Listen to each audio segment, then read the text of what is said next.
I've never been a fan of being home alone at night. Every creak feels louder. Every shadow seems to move just a little too much.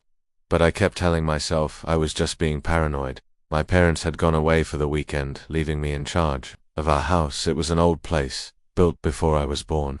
The kind of house that seemed to remember every step, every door opening, every gust of wind. The floorboards groaned even when no one was walking on them, and the pipes sometimes let out a moan that could easily be mistaken for a human sigh. That night, the weather wasn't helping. A storm was rolling in from the west, and the sky was already a deep charcoal gray. The air felt heavy, almost electric, the way it does before lightning strikes.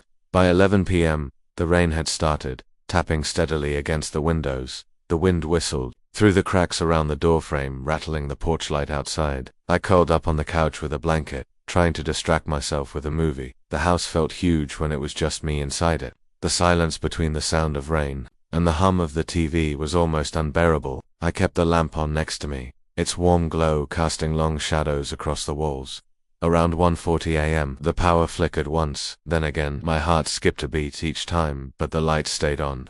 I remember thinking, if the power goes out, going to lose it. Then, at exactly 1:47 a.m., I heard it. Knock, knock, knock. It was slow, steady. Each knock felt heavy, deliberate. My eyes immediately darted toward the front door, but from where I was sitting, I couldn't see it, only the faint outline of the hallway leading to IT. I sat frozen for a moment, waiting to see if I had imagined it, but then knock, knock, knock. I muted the TV. The sound was coming from the front door, no question. My first thought was maybe it was a neighbor, but the idea of someone being out in the storm at this hour didn't sit right. I got up slowly, careful not to make the floorboards creak too much. My phone was on the couch, so I quickly grabbed it, but of course, the storm had killed the signal. No calls, no texts. Another knock came, louder this time, followed by a man's voice. "Please, I'm sorry to bother you, but I need help. My car broke down." The voice was deep, calm. Too calm, it didn't sound like someone freezing in the cold or desperate to get to safety. It sounded rehearsed. Every instinct in me said don't open the door, but curiosity made me step into the hallway. The floor creaked under my weight. I leaned toward the peephole.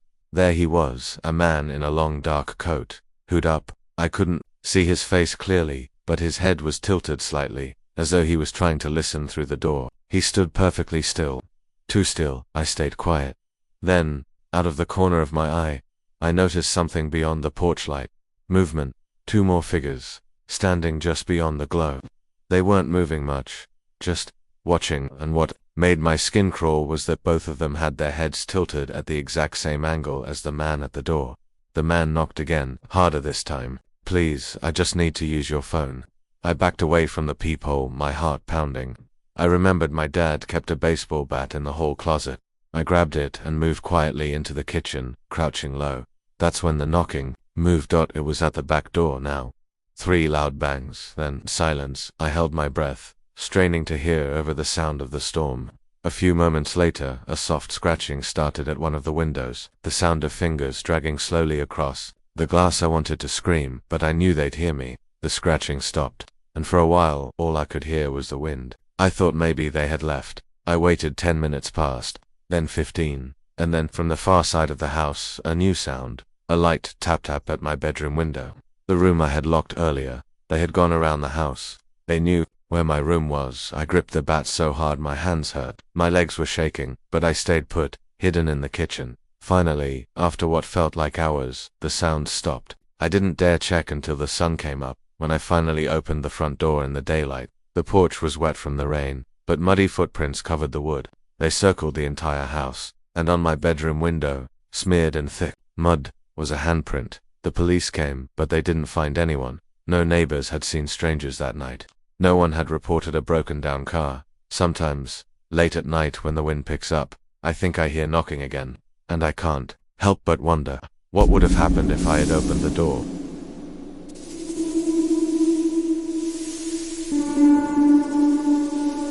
I used to work security at a shopping mall. It wasn't a glamorous job, but it paid the bills. My shift was from 10 p.m. to 6 a.m., and most nights were completely uneventful. When the mall closed, all the lights in the main areas would be dimmed. leaving just enough glow for us to do our patrols. The shops were locked, gates pulled down, and the place would feel like a ghost town. There were only 2 guards working each night, me and my partner, Carlos. We would split the rounds. He'd watch the security cameras in the office for the first few hours while I walked the floors, and then we'd switch. This story happened on a Tuesday night. I remember it clearly because it started out like any other shift. By midnight, I had already done 2 full sweeps and found nothing unusual. I radioed Carlos to check in, and he said the cameras were all clear. At 12:17 a.m., I was walking past the food court when I heard the elevator ding. I stopped in my tracks. The elevator was supposed to be locked at night. No one was allowed to use it after closing except maintenance or security. I walked toward it slowly, the sound of my footsteps echoing in the empty space. The elevator doors opened with a soft whoosh. I expected to see Carlos or maybe a janitor, but the elevator was empty. Still, something felt off. The air coming from inside the elevator was cold, much colder than the rest of the mall. I stepped inside and checked the control panel. All the buttons were lit up, as if someone had pressed every single floor. Before I could make sense of it, the doors slid shut behind me. I quickly pressed the open door button, but nothing happened. The elevator began to move. I didn't feel it going up or down, just a strange, smooth glide that didn't match how elevators normally move. Then the lights flickered. For a split second, I saw something in the corner, a tall, thin shadow that wasn't mine. It didn't move, it didn't breathe. And then the lights came back, and it was gone. When the doors finally opened, I stepped out onto the 3rd floor.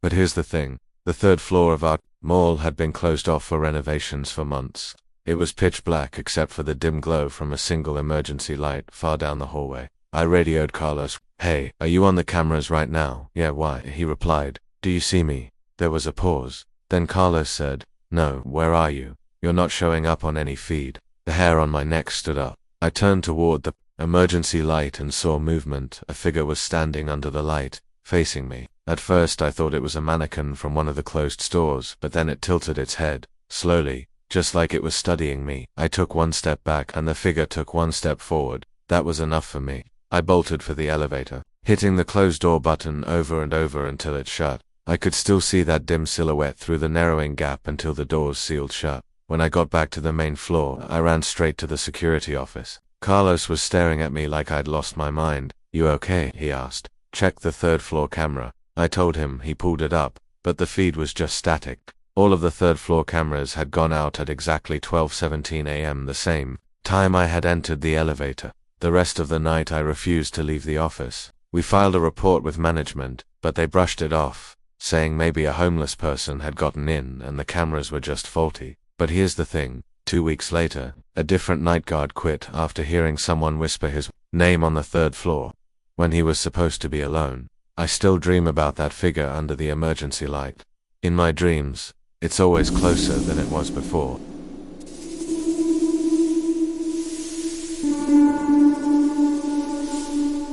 It was a rainy Friday night, and I was home alone. My parents had gone to visit my aunt for the weekend, and I had the whole house to myself. I was 17 at the time, and honestly, I was excited. I thought it would be a fun week in movies, snacks, and no one telling me to go to bed early. Around 11:30 p.m., I was lying on the couch in the living room, scrolling through my phone while an old horror movie played in the background. The rain tapped softly against the windows, and the wind occasionally made the house creak. It was cozy, until something strange happened. I noticed movement outside. At first I thought it was just a branch swaying in the wind, but then I realized the shape was too big to be a branch. It was tall, human-shaped. The living room window faced the front yard, and from where I was sitting I could see the shadow standing just beyond the glow of the porch light. My stomach dropped. I told myself it could just be a neighbor walking by, but my street was a dead end. Nobody just walked by here at midnight. I turned off the TV so I could hear better. The rain was steady, but beneath it, I thought I heard something else, faint footsteps in the wet grass. I stood up slowly, my phone in my hand, and moved toward the window. The shape was gone. I swallowed hard. My heart was pounding so loud, it almost hurt. I closed the curtains, locked the front door, and tried to calm myself down. I even laughed a little, telling myself I was just letting my imagination get the best of me.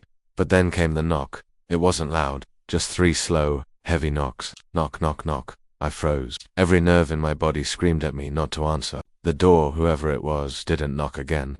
After about a minute, I gathered enough courage to peek through the peephole. Nothing. The porch was empty. I stepped back from the door, my pulse still racing. I was about to go back to the couch when I heard a noise behind me, not from inside the house, but from outside. Behind the living room window, it was the sound of fingernails dragging slowly across the glass. I didn't look. I didn't want to. I turned off the lights, hoping whoever was out there would think no one was home. The scratching stopped. Silence. I stood there in the dark, barely breathing. Then my phone buzzed.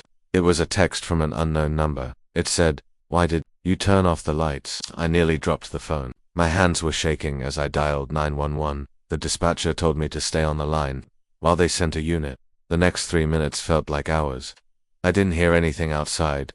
No footsteps. No scratching until a sudden, sharp knock hit the back door. My back door led to the yard, which wasn't visible from the street. Whoever this was, they were moving around my house. I stayed in the hallway, crouched low, trying to be as quiet as possible. The dispatcher kept talking, asking me to describe my house and if I had any weapons. Then, just as I heard the faint sound of sirens in the distance, there was a loud bang at the front of the house, followed by rapid footsteps running away into the rain. When the police arrived, they searched the property.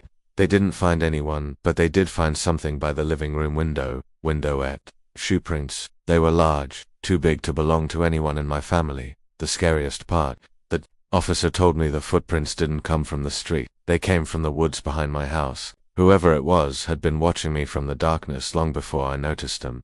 Even now I keep the curtains shut at night, and I never ever sit near the window when I'm home alone, because sometimes the danger isn't on the street or in the movies, it's right outside your window waiting for you to look back.